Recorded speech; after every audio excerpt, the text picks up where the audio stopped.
ॐ नमो भगवते वासुदेवाय। नवमः स्कन्धः अथ द्वादशोऽध्यायः।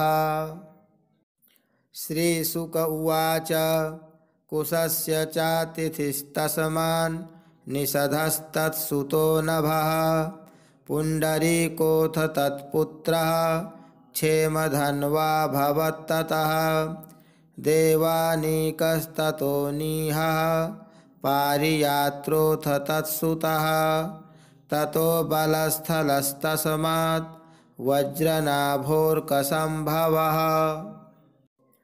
खगनस्तत्सुतस्तस्मात् विदितिश्चाभवत्सुतः ततो हिरण्यनाभोऽभूत् योगाचार्यस्तु जैमिनेः शिष्यः कौसल्य आध्यात्मं याज्ञवल्क्योऽध्यगात् यतः योगं महोदयमृषिर्हृदयग्रन्थिभेदकम् पुष्यो हिरण्यनाभस्य ध्रुवसन्धिस्ततोऽभवत् सुदर्शनोऽथाग्निवर्णः शीघ्रस्तस्य मरुः सुतः योऽसावास्ते योगसिद्धः कलापग्राममाश्रितः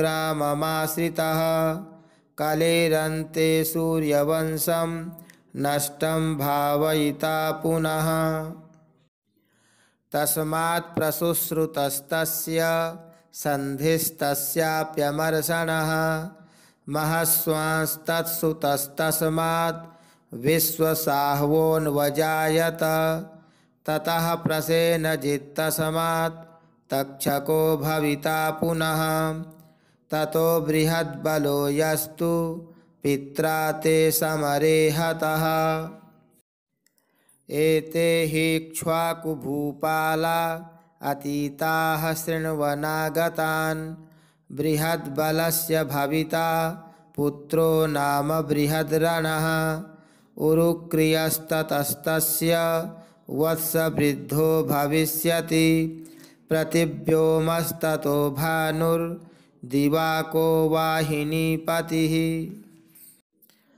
सह देवस्ततो वीरो बृहदश्वोऽथ भानुमान् प्रतीकाश्वो भानुमतः सुप्रतीकोऽथ तत्सुतः भविता मरुदेवोऽथ सुनक्षत्रोऽथ पुष्करः तस्यान्तरिक्षस्तत्पुत्रः सुतपास्तदमित्रजित् बृहद्राजस्तु तस्यापि बर्हिस्तस्मात् कृतञ्जयः रणञ्जयस्तस्य सुतः सञ्जयो भविता ततः तस्माच्छाक्योऽथ शुद्धोदो लाङ्गलस्तत्सुतः स्मृतः ततः प्रसेनजित्तस्मात् क्षुद्रको भविता ततः